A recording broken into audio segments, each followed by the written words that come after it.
Hello and welcome along to another episode of this FM19 story, part of the Furniture with me, Daniel. It's season 15, episode 12, and today we're back to go to Wembley. It's the FA Cup final between Torquay and Everton, and we're hoping to win our second domestic cup of the season. We obviously hadn't won a major trophy in our first 14 years, but managed to get over the line in the Carabao Cup final this year. That was just a couple of months ago against Everton's Merseyside rivals, Liverpool, and today we're trying to beat Everton in the FA Cup final to complete a domestic double and get a second major trophy at Torquay. We've then got the Europa League final coming up in a week and a half, having narrowly missed out on the Premier League title, so it could be a really special season for Torquay as we move into the Champions League for the first ever time next year. So plenty of landmark moments. This has been my favourite season of the series, but it could certainly get a whole lot better today if I could win my favourite competition. So as with the Manchester City game yesterday, we're not going to focus too much off the pitch. There's not much to be said really for these episodes. We're playing Everton in the FA Cup final, then Barcelona in the Europa League final. We only want to focus on matters on the pitch. Everton are missing a few players due to injury, but we've got Lapin and Gonzalez both doubtful, so it's going to be a little bit difficult for us, but we're going to try our best, of course. Hopefully we'll have packed out Wembley with Torquay fans at one end, and Everton I'm sure will have done the same at the other,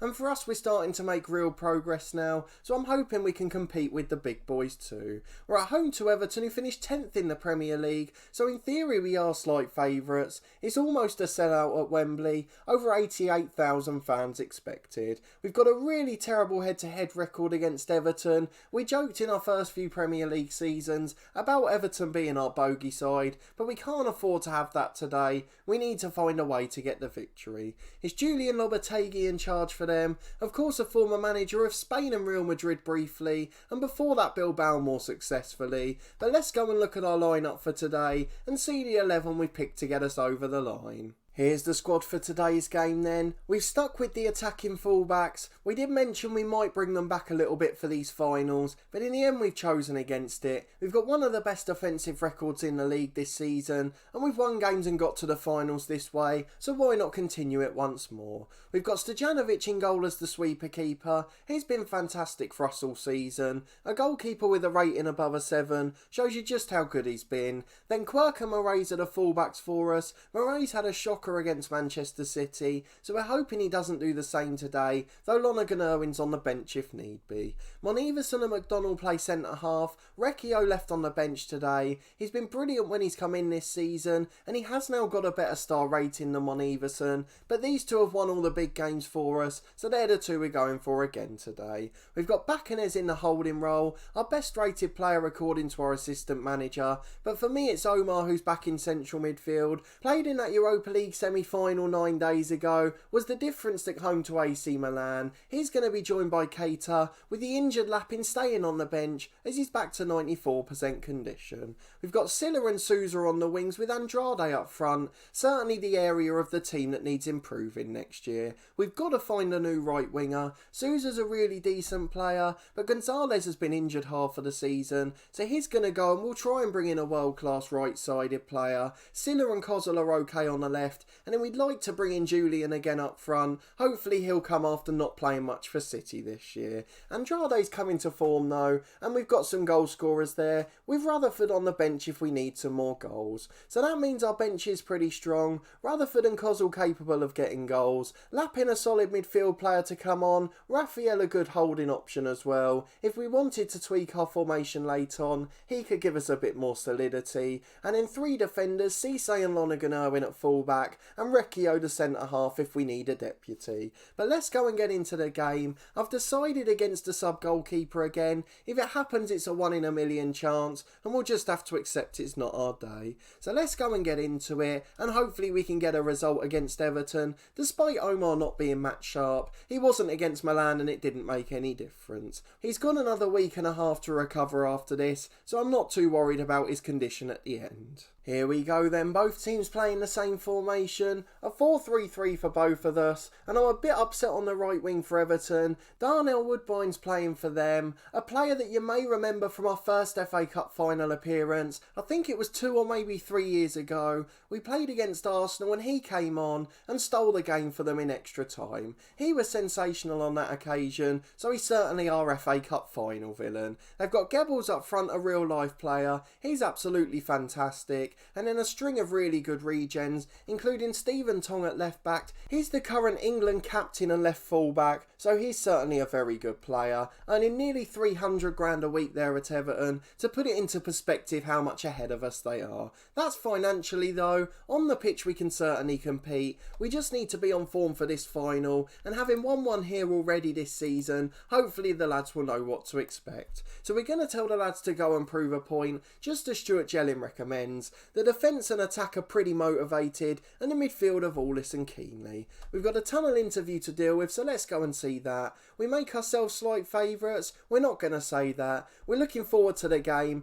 Everton are a tough opponent and it should be entertaining. We want to win every game, of course. We'll try and show them what we're capable of, and the benches are looking a little bit empty there. That's a little bit strange, no coaching staff to be seen. It's Tong, the left back who we mentioned for Everton, coming forward from the kick-off, and that's not a good example of his quality as he puts it out for a throw on the right. It's Andrade with a free kick at the other end, blocked away as far as Sousa on the right, delivers from deep and it's headed to Keita, falls for Silla and now Bacanez. Andrade peels to the left, his cross is blocked and cleared away, and Vallart puts it out for a throw in for Everton, and with 5 minutes gone it remains 0-0. We've had the only shots of the game so far, but nothing that's really threatened the keeper. It's a corner for Everton, just under a quarter of an hour gone. Omar and Mon combine to head it clear. It falls for short on halfway though, and he finds Barrera in midfield. To Paulo Cesar on the right. Woodbine delivers to Verlaat. His header's good and Stojanovic dives to his left, and he makes a good save to hold it comfortably. 20 gone, it remains 0-0. A pretty even cup final so far. It's Everton again with a free kick. The centre forward puts it just wide of the post. Not worth seeing with 25 minutes gone. That's one of the best chances of the match though. We're certainly competing well, but Everton have got a lot of set pieces. Vallata Barrera, brilliant save. Falls again and Stojanovic the hero. 2 unbelievable saves from point blank range, and Everton have now got another corner. It's Paulo Cesar to deliver it. To the back post to Verlaat again. He's been unmarked on a number of occasions, but Omar recovers to win it back. We're just going to drop to a balanced mentality to half time as we're starting to get overrun a bit, and the set pieces are causing us trouble now as it's 2 brilliant saves from clear cut chances. It's Keita to Sousa on the right though. He gets to the byline, delivered to Andrade at the front post, but his glancing header went wide of the far stick, just didn't quite get enough on it. It's a throw from Moraes to fullback Silla, into Andrade and now Keita. Silla giving it wide again, and he's trying to peel and get into the back stick, but he's not getting up to support quick enough. It's Omar over to Moraes on the left, into the box for Ronca, heads it away to Keita. Brilliant shot and save by Davids. We're forcing some good saves ourselves now, and it's going to be an in-swinging corner. Omar goes short to Sousa. His cross is blocked, it wasn't the best, but he's going to make it to the second ball first, and we start again with Richard Quirk on halfway. The highlight ends, and with 5 minutes to the break, it remains goalless here at Wembley Stadium. The half-time whistle goes, it's 0-0 at the break. Both sides had a few chances, 2 sensational saves from our keeper Stojanovic and 1 very good one from Davids at the other end. Everton just about dominated possession and had a lot of set pieces too. We're going to tell the lads to prove a point again. The defence remain motivated. As Andrade kicks off in the second half, we'll be hoping we can nick that 1 goal. It's going to be a close game and it will be decided by 1 moment of magic or an individual error, so we've just got to hope that we can nick the goal. As Sousa delivers to Andrade, and again he's missed from 6 yards. This time he heads it past the near post as he got a little bit too much on it. We may need to bring on Rutherford for this as Andrade keeps missing good chances. An hour gone and Richard Quirk's got a free kick in the opposition half. He finds Omar and now Moraes. Down the left wing to Silla. He finds Omar in central midfield. To Keita 25 yards out. His shot's blocked. It's a fantastic sliding challenge and it's out for a Torquay corner. Omar to take the in-swinger. He's got a short option if he wants to Sousa and he's under-hit it and Cesar clears. Tong's going to charge forward on the counter-attack. What the left-back's doing up there I don't know. Silla back with a fantastic challenge but a terrible corner corner to concede possession. A quarter of the game remaining, and we'll think about subs in a moment. It's a free kick for Andrade, just 20 minutes to go, wide of the post and it hits the side netting. Everton comfortably survive it, and with the last 15 remaining, we've got to think about who we want to bring on. Just 10 left now, so Silla will come off. He's going to be replaced by Daniel Kozul, a real goal scoring option for us, and he's the only one we're going to make at the moment. In fact, that's a lie. Andrade's on a 6.6, so Rutherford's on up front. We've already seen his heroics in the past, so we'll hope for the same again today.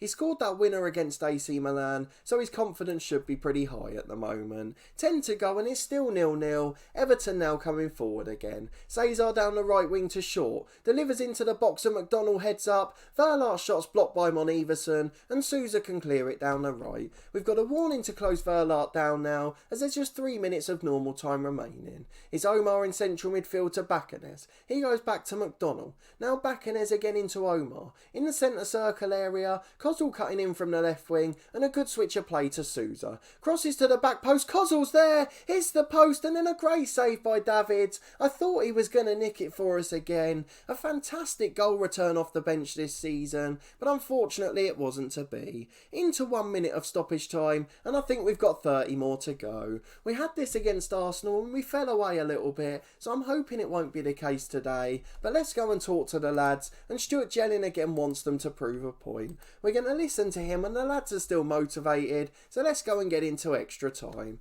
We'll make a change or two in a moment, but we just want to settle down in the extra 30 first. It's Everton in central midfield to Paulo Cesar. They go back to the holding player, but the highlight ends and there's no real chance, so we continue to run through extra time. We're going to take Omar off now, 96 minutes on his return from injury, and another player with a knock, Dimitri Lappin, comes on, and he'll switch roles with Maddie Keita. We've got one more sub as you get a fourth in extra time, so I'm not quite sure who that's going to be yet. It's half time in extra time. There's not really been any highlights. I think we've got to start to think about penalties now. So I'm looking at our 4 remaining substitutes just to see if any of them are good penalty takers. Raphael's the highest on 8 so far, so I don't think that's going to help us. Bakanes is 12 and he would be the player we'd bring off, so we're certainly not going to do that at the moment. I think Keita's a decent penalty taker. 8's pretty good by our team standards. Quirk is 9, so he'll be involved, and Moraes is 8 as well. So if possible we'll avoid making a change. We'll probably only do it now if we take the lead.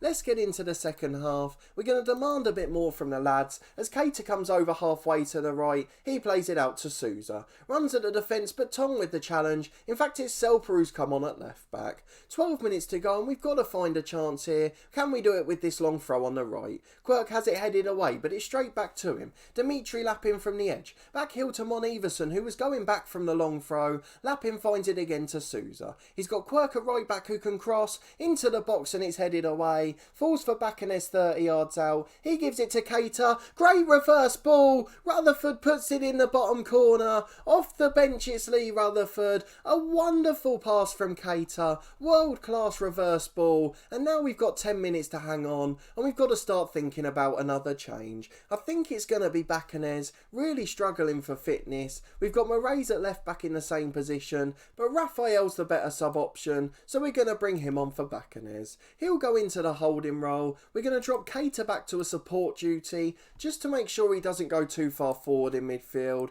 The same for the fullbacks to support duties as well. There's no need for us to take a risk at the moment. Let's get back into it, and with 5 to go, we'll then go and make some changes to time waste. We're going to do that now, just 2 minutes left, so let's go to our team instructions. Drop our tempo a little, time waste all the time. In transition we'll slow it down, hold our shape, and out of possession we won't press the keeper. They can keep the ball in their own half. We've got a lower line of engagement just to make us a little more compact when defending. Hopefully these changes will work. We've got a minute and a half plus stoppage time to go and we will be FA Cup winners. This could be Torquay's greatest ever moment as we drop to cautious as well. There's 1 minute of stoppage time to add on and there's 30 seconds remaining of it. Everton with a throw in at left back to Carrasco. He goes down the line to Verlart. He's in the box here. He's a good block by the fullback, but it's out for a corner and we've got one last set piece to defend. We've seen some disasters here before. Cesar in, Larson has a free header,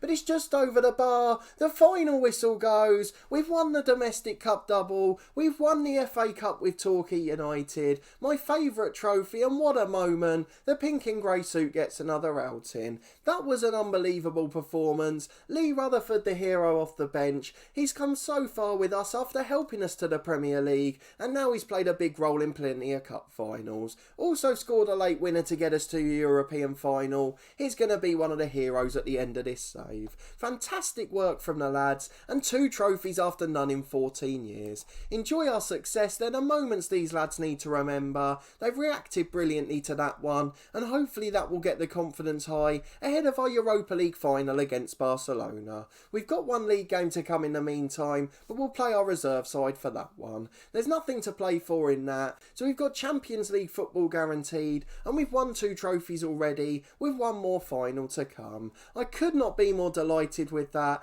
I'm sure you can tell from my voice. If you did enjoy that fantastic performance, please do put a thumbs up on the video. It's my favourite competition and my favourite moment of the series so far, and even if we beat Barcelona in the Europa League, I think this will still be my favourite win of the season. There's the confirmation we lift the FA Cup. We celebrate a double. Who could have dreamt of that? We started in the National League South 15 years ago, and in our 15th season we win the Carabao Cup, and now we've won the FA Cup, 2 final victories at Wembley. We'll deal with the press conference off camera, and we're not going to worry about the sour grapes from Lopetegui. We've got some bonuses going to players there, but we've received a good sum of money. The Torquay supporters can praise us. We were 16-1 outsiders, so a fantastic win by Torquay standards, and surely we'll be a club legend now. The Torquay board are happy with the FA Cup win. What else are they going to say about it? We were sensational, having been expected to reach the quarter-finals, and we've gone and won the competition.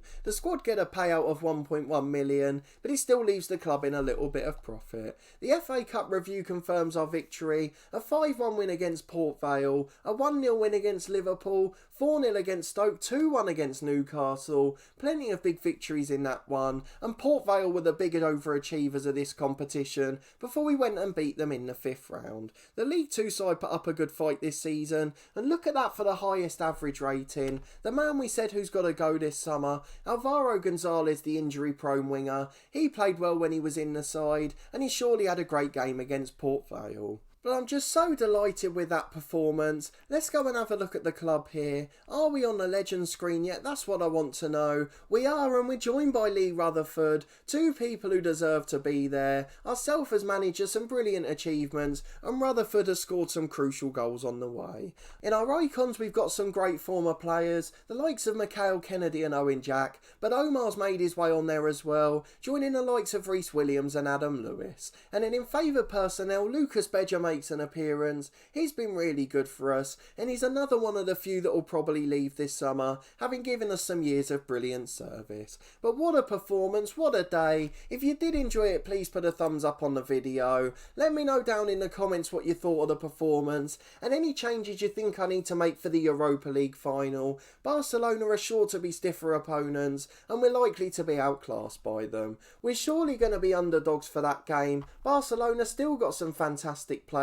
We'll go and have a look at them in detail before the game next time round, but I hope you'll come and join me for that in a couple of days' time. Let me know in the comments about this summer. Are there any other players you think we need to let go? Of course we'll do an end of season review after the Barcelona game, but it could be a slightly deflated one if we do lose that Europa League final. For me it's Bedger and Gonzalez that have got to go, and there are a few more we may be tempted to sell if we get massive offers we can't turn down. Subscribe to the channel for daily FM19 content from this long-term story with Torquay United. We also had our short-term challenge Saving a Giant. That series finished yesterday, so if you haven't caught up with it, do go and check it out. And there will be schedule changes on the channel next week, as we'll be increasing the number of Torquay episodes. I'm loving this series and we want to continue with it all the way through to the release of FM20, so we'll have some extra episodes each week, and we'll also be drip feeding news of FM20 as we we get announcements about the game and we decide the teams we're going to manage. So keep your eyes peeled on the channel for that. There'll be more information over the next couple of episodes, but for now we'll just keep enjoying the big finals. We've waited 15 years to get to this stage, so we've certainly got to enjoy the moments. There's also 3 episodes a week from my Cricket 19 career. That's every Tuesday, Thursday and Saturday at midday. A massive thank you to everyone that continues to support that series, as well as the Ashes Test playthrough we did beforehand. I really can't thank you enough for giving them a try. I've been blown away by the support for both series. There's also weekly content from my Snooker 19 career. That's every Friday at 4:30. And a massive thanks for watching this one and your continued support with the series. I really do appreciate it, and I hope it's been worthwhile as we start to win big tournaments, and we've got another final coming up next time, this time against the mighty Barcelona.